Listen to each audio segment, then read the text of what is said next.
በማናቸው መልኩ በዚህ ወቅት አብይ አህመድ ትግራይ ላይ በለው አማራ ላይ በለው አፋር ላይ በለው ሶማሌ ላይ በለው ኦሮሚያ ላይ በለው የትኛውን ቦታ እንዲሳካለት የሚያስችል ነገር በየትም ቦታ በትንሽዬ ጠጠርን በማነው ጋንን በጠጠር የመደገፍ ያክል እንኳን ለአብይ አህመድ እንዲሳካለት የሚያስችል አንዲት ጠጠር እንኳን አስተዋጽኦ ብታደርግ መጥፊያህን እየደገስክ ነው ማለት ነው። ሶ ባይ ኤኒ ሚንስ አብይ አህመድ ከትግራይ በኩል ይመጣብኛል፣ ይመጡብኛል፣ ያጠቁኛል የሚል ስጋት ቢቀርለት ዛሬ እንደሚያደርገው በሙሉ አቅሙ የሚዋጋው ባህር ዳር ነው፣ ጎንደር ነው፣ ደሴ ነው፣ ደብረ ብርሃን ነው። በነገራችን ላይ አሁን ባለፉት 3 ቀናት እልህ አስጨራሽ ጦርነት እየተደረገ ያለው ባለፈው ይሄ ምርጫ ያደረኩ ካለበት ጊዜ በኋላ በየቀኑ አውዳሚ ጦርነት እያደረገ ያለው አማራው ላይ ነው። ባለፉት 3 ዓመታት የቀጠለ ነው፣ ግን በጣም በከፍተኛ ሁኔታ ኢንቴንሲቭ የሆነ በሁሉም አቅጣጫ የውጊያ ቀጠና ተዘርግቶ ርብርብ እየተደረገ ነው ያለው። በድሮን በለው መድፍና ሞርተር በለው ምናምን በለው በቃ እየዘመቱ ነው። ለምን ካልክ ከትግራይ በኩል ከመጀመሩ በፊት የአማራውን ኃይል በማናቸው መልኩ አጭደን አመናምነን እናዳክመዋለን፣ ከዚያ በሙሉ አቅማችን ትግራይን ዘምታለን ነው። ተነጣጥለህ እንድትመታ የትላንት መዝሙር የሚዘምርልህን ትተህ ራስን ተከላከል ደግሞ እኛ እያለን በትግራይና በአማራ መካከል ማንኛውንም የጸብ ግሳንግስ አሁን መምዘዝ ተያይዘው ሁለቱም በአውዳሚው ኃይል እንዲጠፉ ማድረግ ነው። አሁን ባለው ሁኔታ በማናቸው መልኩ ማንኛውም የፖለቲካ ልዩነቶች ካሉ እነዚህን በሂደት መፍታት አለብን ብሎ ከማሰብና በመካከል ምንም አይነት የጎንዮሽ ግጭት እንዳይኖር ራስን ከመከላከል በቀር ምርጫ አለ ብዬ አላምንም። አለ ብሎ የሚቀሰቅስ ካለ የኦህዴድ ቅጥረኛ ነው።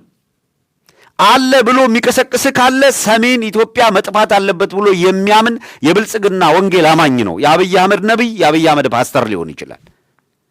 ይሄ አጋጣሚ ጎልደን ኦፖርቹኒቲ ነው ኦርቶዶክሳውያኑን ለመጥረግ ብሎ ያመነ አካል ትግሬውም አማራውም ተለቅሞ ቢጠፋለት ደስታው ነው። ዋይ ቢያንስ 98-99 በመቶ የትግራይ ሕዝብ ኦርቶዶክስ ነው በሃይማኖቱ። ስለዚህ አንተን ወያኔ የሚል ስም እየጠሩልህ የሚያጠፉት ግን ኦርቶዶክሳዊነትን ነው። የነገርን ያለው እውነታ ይሄን ነው። አብይ አህመድ ኢትዮጵያን የመታደግ ዘመቻ ብሎ በቀዳሚ ጦርነት ወደ ትግራይ ወታደሩን ባዘመተበት ጊዜ የያዝነው አቋም ኦርቶዶክሳዊነት ላይ የተደረገ ዘመቻ ነው። አንዳንድ ወንድሞቻችን ዳሬ እስር ቤት ያሉ ጭምር ይቆጫቸዋል ብዬ አስባለሁ። በዛን ጊዜ የለም ይሄ በክርስቲያኑ ላይ በኦርቶዶክሱ ላይ ያነጣጠረ ነው፣ በሰሜናዊ ኢትዮጵያ ላይ በዘሶኮልድ አቢሲኒያውያን ብለው ፈርጀው የሚያደርጉት ጥቃት ነው የሚለው ትንታኔ ልክ አይደለም የሚል ነበረ። ዛሬ ላይ ሲመረምሩት ግን ልክ እንደሆነን ይገባቸዋል። ትናንት ልክ አይደለም ያሉት አካል። ምክንያቱስ አብዛኛው ኃይል ኢትዮጵያን የማዳን ዘመቻ መስሎ ሲሳተፍ የነበረ ሁላ አት ኢንድ ኦፍ ዘ ዴይ የአብይ አህመድ ዓላማ ምን እንደነበረ ፍንትው ብሎ ግልጽ ሆኖ ወጥቷል። ስህተት በየትኛው በኩል ነበረ? በትግራይ በኩልም የነበሩ በአማራ በኩልም የነበረ በየትኛውም ሰቆል ኢትዮጵያኒስት ነኝ የሚለውም ኃይል በሙሉ የካልኩሌሽን ስህተት ይሰራ ነበረ። ኦህዴዶች በዘላቂነት ፕላንድ የሆነች ነገር ሲሰሩ ነበር የነበረው። የተጠና ነገር ሲሰሩ ነው የነበረው።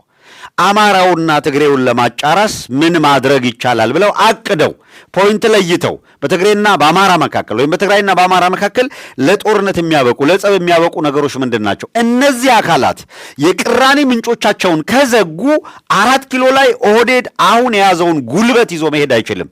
ጌታዬ አባዱላ ልደቱን በ40 ሚሊዮን እያከበረ ክርስቲያን ታደለ ፍርድ ቤት በዓመት 60 ጊዜ በካቴና እየጠፈነጉ ሲያመላልሱት እነ መስከረምን እነ ዮሐንስ ቦያለውን ፍርድ ቤት እያንከራተቱ እነ ጋሽ ታዲዮስን ለአማራ ሕዝብ ተከራክረሃል ብለው በእስር ቤት እያበሰበሱ የአባዱላን ልደት በ40 ሚሊዮን ብር ሲደግሱብህ ይሄ ሳይገባህ ቀርቶ የምታላዝን ከሆነ ሳብቱዩ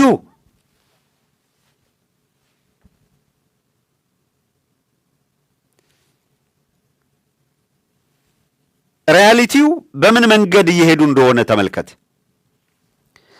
አለ የሚባል ክሪሚ የምትለው የአማራ ወጣት ጋዜጠኛም በለው አክቲቪስት በለው በየእስር ቤቱ የሚመክነው የት ነው ንገረኝ? መቀሌ ላይ ነው አሁን እየታሰረ ያሉ? አድዋና ሽሬ ነው? አዲግራት ነው የታሰሩ የአማራ ወጣቶች በየእስር ቤቱ እየመከኑ ያሉት የት ነው? በየእስር ቤቱ እያመከነ ነው። አንድ በልልኝ። ሁለት ጎንደር፣ ጎጃም፣ ሸዋ፣ ወሎ ከላይ በድሮን ከስር በሞርታር በመድፍ የሚያርሰው ማን ነው? ኦህዴድ ነው? ከትግራይ ላይ ያለው ኃይል ነው? ማን ነው እያወደመ ያለው? ኦርቶዶክስ መጥፋት አለባት ብሎ አምኖ ቤተ ክርስቲያኗ ላይ እሳት እየለኮሰ ካህናቱን በመሰዊያው ስር እያረደ ያለው ማን ነው? አርዶ ገሎ ከዚያ በኋላ ደግሞ የሚክድህ ማን ነው? 27 ዓመት የነበረው የቲፒኤልኤፍ አገዛዝ በኢትዮጵያ ያለውን የኢህአዴግ አገዛዝ ቲፒኤልኤፍ የበላይ ሆኖ መርቶታል። ያ አገዛዝ አሁን ለደረስንበት ችግር ምክንያት የሆኑ የፖሊሲ ስሁት የፖለቲካ አቅጣጫዎችን ተከትሏል። አዎ እዛ ጋር ተቸክለ ዛሬ ግን ፎርኤቨር ስም አጠራረህ በምድር ላይ እንዳይኖር እያጠፋ ያለን አካል አንተን የትላንቱን ቁስል እያከከ ትላንት ላይ እንድትቸከል ሲያደርግህ አትጃጃል ነው እያልኩ ያለው። በትግራይም በአማራ በኩልም ያለ የኔ እምነት ነው። በትግራይም በአማራም በኩል ያለ ኃይል በ27 ዓመት የአገዛዝ ዘመን የኢህአዴግ ዘመን ለደረሰ ጥፋት ብአዴንም ኦህዴድም ህወሓትም ደህዴንም የነበሩ አሁን ማሊያ ቀይረው የሚጫወቱ በዘመኑ ባጠፉት ልክ የሚቀጡበት የፍትህ ስርዓት መኖር አለበት። አዎ እነሱ እንዲቀጡ የሚያደርግ የፍትህ ስርዓት የምትዘረጋው ግን አንተ በህይወት ስትኖር ነው። አንድ ጎጃም ላይ ቤቱን በድሮን አሳርረው ወንድሞቹን ገለው ሲጮህ የነበረ ልጅ ታስታውሳላችሁ? ትግሬ ስራ ሞቶ ነው እያለ የሚጮኸው ልጅ የዛን አርሶ አደር ጩኸት ነው የሚጮህልህ። ያን ድምፅ ነው እየነገርኩ ያለው። ለጊዮርጊስ የተሳለው ወደ ቤተ ክርስቲያን የተማጸነው አብይን የእውነት ካስወገድክልኝ ነው ያለው። በሬን ሽጬ መባ አቀርባለሁ ነው ያለው። ስለዚህ የነዛ አርሶ አደሮች ጩኸት ነው ጆሮአችን ውስጥ ያለው። የአብይ አህመድ ካድሬ ጩኸት አይደለም። ትላንትና ላይ የተቸከለ አስተሳሰብ አይደለም። ሰው በትግራይ የፖለቲካ ኤሊቶችም በኩል ትላንት ላይ የተቸከለ እሳቤ ይዞ ራስን ለጥፋት መዳረግ ስለማያዋጣ የአቅጣጫ ለውጥ አድርጉ።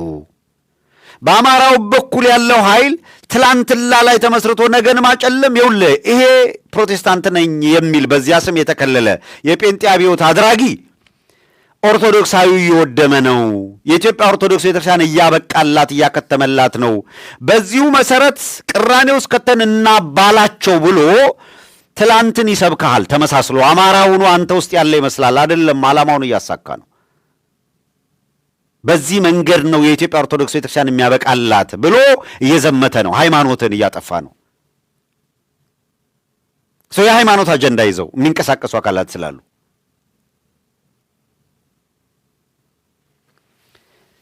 የፖለቲካ አጀንዳ የያዙትም በተመሳሳይ ሁኔታ ቲፒኤልኤፍ የራያና የወልቃይት ጉዳይ አላት፣ ቅራኔ አላት ከአማራ ጋር።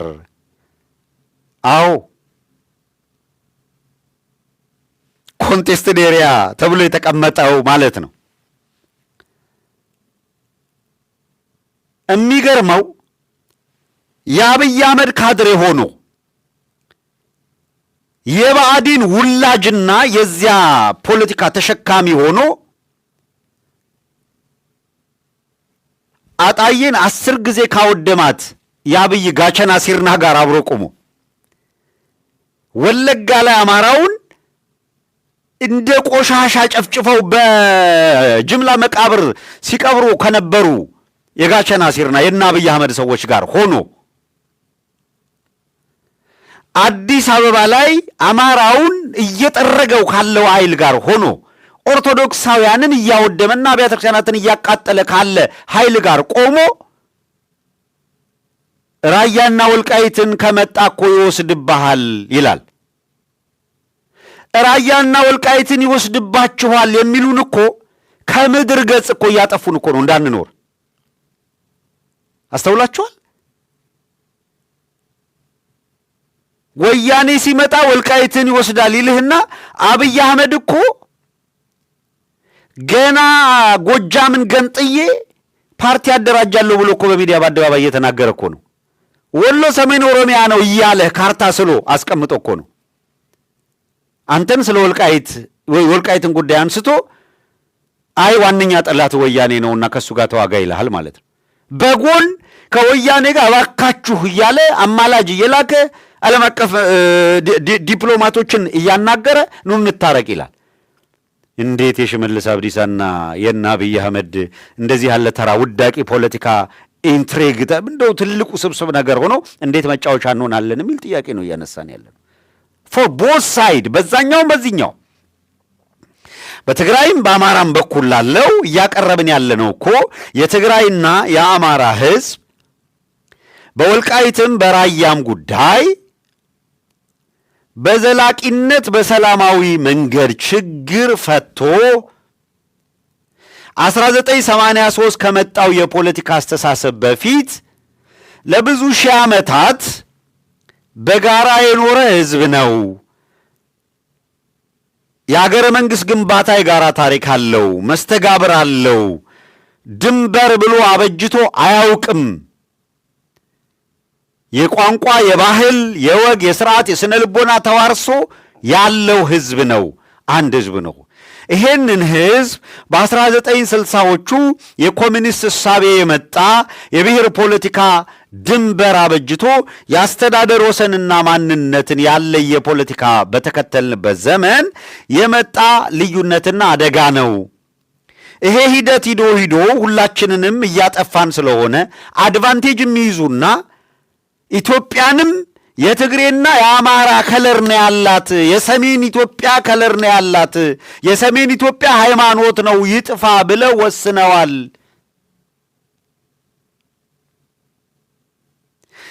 የራስ መኮንን ሐውልት ሲፈርስ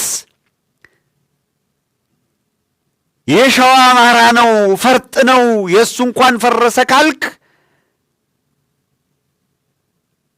በራስ መኮንን ሐውልት መፍረስ ላይ ተንጠራርተው የአሉላን ታሪክ ሊያጠፉት ነው የሚመጡት። የዮሐንስን ታሪክ ሊያጠፉ ነው የሚመጡት። የዮሐንስ ታሪክ የትግሬ ታሪክ አድርገህ አትውሰደው፣ የኢትዮጵያ ታሪክ ነው። የራስ መኮንን ታሪክ፣ የአፄ ምኒልክ ታሪክ የኢትዮጵያ ታሪክ ነው። የጋራ እሴት ነው፣ የጋራ ታሪክ ነው። የዚህ ታሪክ አካል አይደለንም የሚሉ ኢትዮጵያዊ ለመሆን እንደራደራለን ሲሉ የነበሩ አካላት አንተ ተቧድነህ ስትጫረስ ኢትዮጵያን ኦን እናደርጋታለን ባለቤት ነን እኛ፣ እንዳውም ኢትዮጵያዊነትን እናስተምራለን አሉ። ቴዲ አፍሮ መጥቶ ወግድ ከዚህ አንተ አትንገረኝ ኢትዮጵያዊነቴን አለ። ሰኔን ሐምሌን ጠራልህ። ጌታዬ ወደድክም ጠላህም ይሄ ክረምት ወሳኙን ሚና ሊጫወት አፍንጫ ስር መጥቷል። ያን ጊዜ ነው የበለጠ ዳስጣል የሚለው ዜማ የበለጠ የሚገባ፣ ሌላው የበለጠ የሚገባ።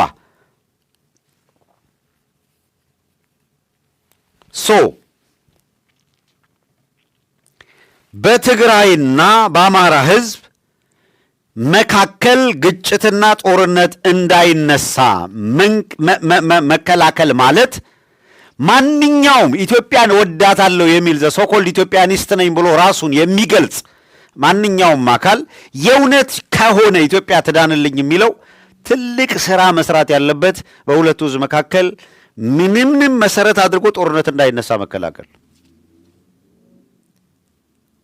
ይሄ ዛሬ ያልተዋጠለት አካል ከተጨባጭ ሪያሊቲ ተነስቶ አገሩን ማዳን ያልቻለ በትግራይም በኩል ያለ በአማራም በኩል ያለ ኃይል ቁጭቱ የሚመጣው በኋላ ነው።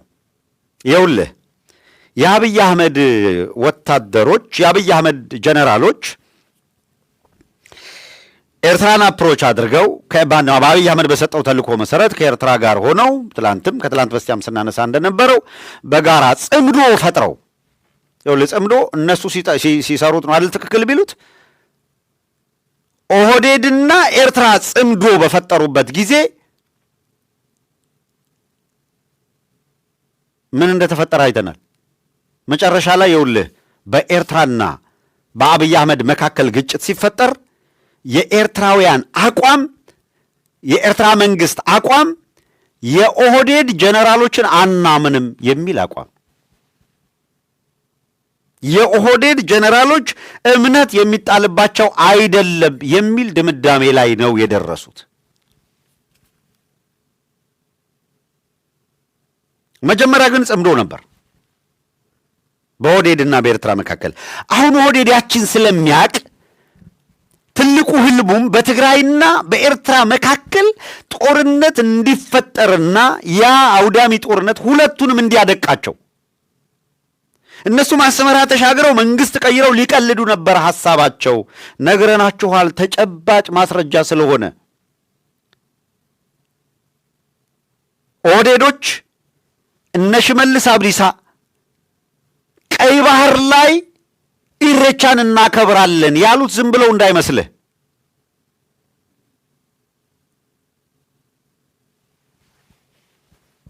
እንዳገኘው ተሻገር ወይም እንደ ማን ነው አንድ ባለ ከዘራው ባለ ምናምን የሚባል ነበር አይደል? አሁን የለም። ከዘራው ጠፍቶበት ፍለጋ ሄዷል። አብይ አህመድን አምኖ ነበር የተሰለፈው። እንደነዛ አይነት ጀነራሎች ወይ እንደ አበባው የየ አይነት ጀነራሎች መጫወቻ ዕቃ መጫወቻ መስሏቸው ኦህዴዶች የኤርትራውን ፊሊጶስ ጀነራል ፊሊጶስ የሚባለውን የኤርትራ ወታደራዊ አዛዥ ኢሳያስን ብታስወግድ አስመራ ላይ በቂ ኃይል እንሰጥህና አንተ መሪው ነህ ወዘተረፈ ምናምን ብለው ለማባበል ሞከሩ።